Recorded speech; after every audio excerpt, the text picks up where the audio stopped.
Assalamualaikum warahmatullahi wabarakatuh. Hai teman-teman, perkenalkan nama saya Salamah dari Prodi Pendidikan Guru Sekolah Dasar Fakultas Keguruan dan Ilmu Pendidikan Universitas Palangkaraya.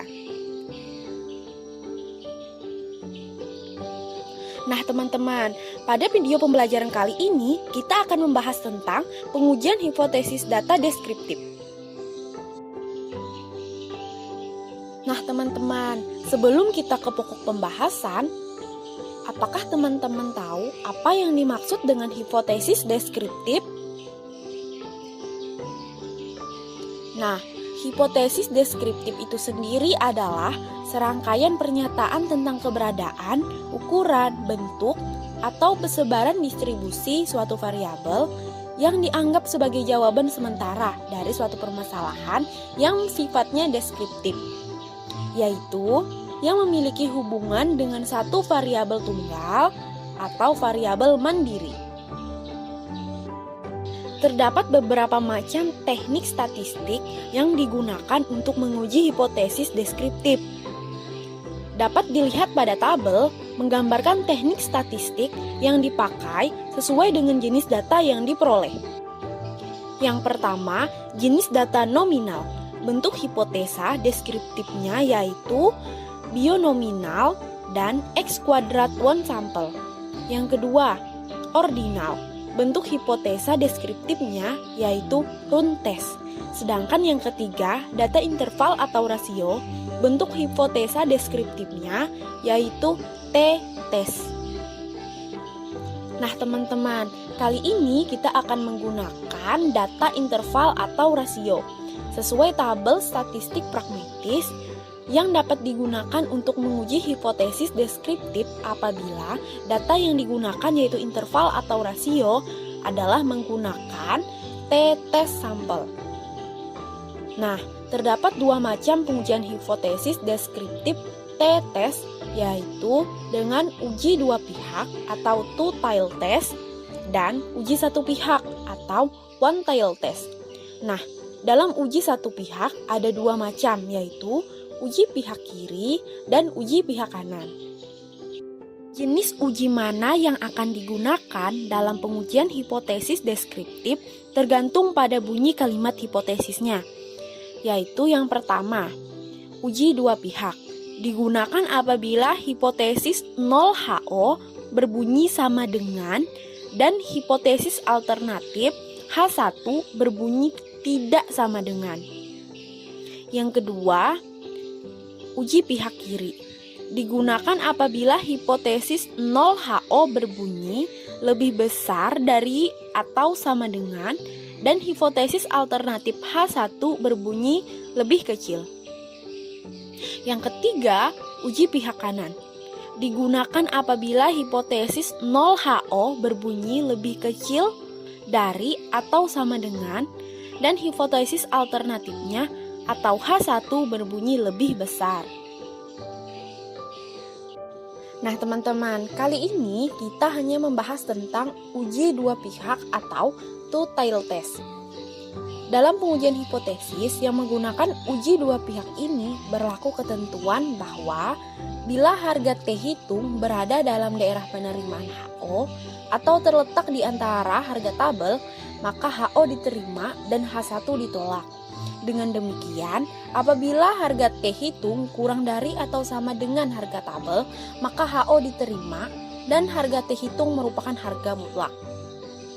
Nah, untuk memperjelas letak daerah penolakan dan daerah penerimaan, dapat teman-teman lihat pada grafik berikut, yaitu daerah penerimaan HO terletak pada daerah yang tidak diarsir, sedangkan daerah penolakan HO terletak pada daerah yang diarsir.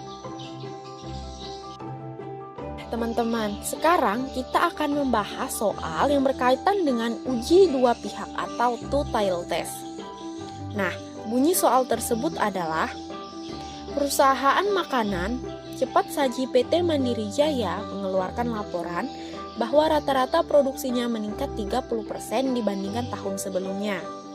Setelah menerima laporan tersebut, pemimpin perusahaan mengadakan sebuah pengujian apakah pernyataan dari PT Mandiri Jaya tersebut benar adanya.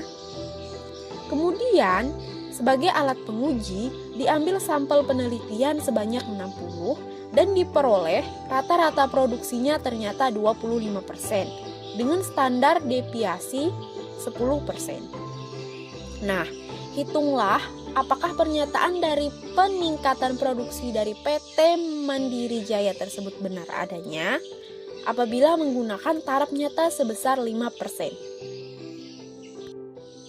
Nah, teman-teman, langkah pertama untuk menjawab soal tersebut ialah merumuskan hipotesisnya. Nah, dari soal tersebut diketahui bahwa H0 rata-rata atau mu-nya sama dengan 30% dan H1 rata-rata mu-nya tidak sama dengan 30%, yaitu bisa jadi lebih besar dari 30% atau lebih kecil dari 30%. Nah, langkah kedua yaitu menentukan taraf nyata.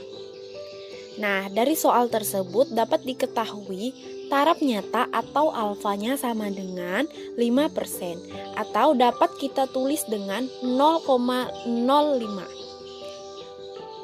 Langkah ketiga yaitu menentukan uji statistik.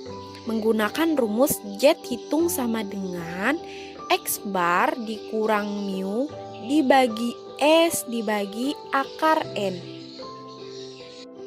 Dengan keterangan X bar sama dengan rata-rata, mu sama dengan nilai yang dihipotesiskan, S sama dengan simpangan baku, dan N sama dengan jumlah anggota sampel. Nah, dapat diketahui dari soal tersebut bahwa nilai dari X bar sama dengan 25, mu 30, dan S atau simpangan bakunya sama dengan 10, dan jumlah anggota sampel atau N-nya sama dengan 60. Nah, karena semua nilai sudah diketahui, tinggal kita masukkan ke dalam rumus, yaitu menjadi 25 dikurang 30 dibagi 10 dibagi akar 60. 25 dikurang 30 mendapatkan hasil min 5, dan 10 dibagi akar 60 mendapatkan hasil 1,291. Nah, dari perhitungan tersebut dapat diketahui bahwa min 5 dibagi 1,291 yaitu mendapatkan hasil min 3,873. Nah, tadi kita telah mengetahui nilai dari Z hitungnya, selanjutnya kita akan mencari nilai dari Z tabel. Nah, untuk mencari nilai dari Z tabel, kita menggunakan rumus alfa dibagi 2. Nah, tadi telah kita ketahui bahwa nilai dari alfa yaitu sama dengan 0,05. Nah, setelah dimasukkan dalam rumus menjadi Z tabel sama dengan 0,05 dibagi 2, mendapatkan hasil 0,025. Nah, setelah dilihat pada tabel Z, dapat diketahui bahwa nilai dari 0,025 adalah plus minus 1,96. Nah, kenapa di sini tandanya plus minus? Yaitu pada saat nilai berada di posisi sebelah kanan, maka nilainya menjadi positif. Dan pada saat nilainya berada di posisi kiri, maka menjadi negatif. Langkah yang keempat yaitu menentukan daerah keputusan. Nah, dapat teman-teman lihat pada grafik berikut nilai dari Z hitung yaitu min 3,873 berada pada daerah penolakan HO di sebelah kiri. Jadi, jika Z hitung berada di daerah penolakan HO, maka HI diterima.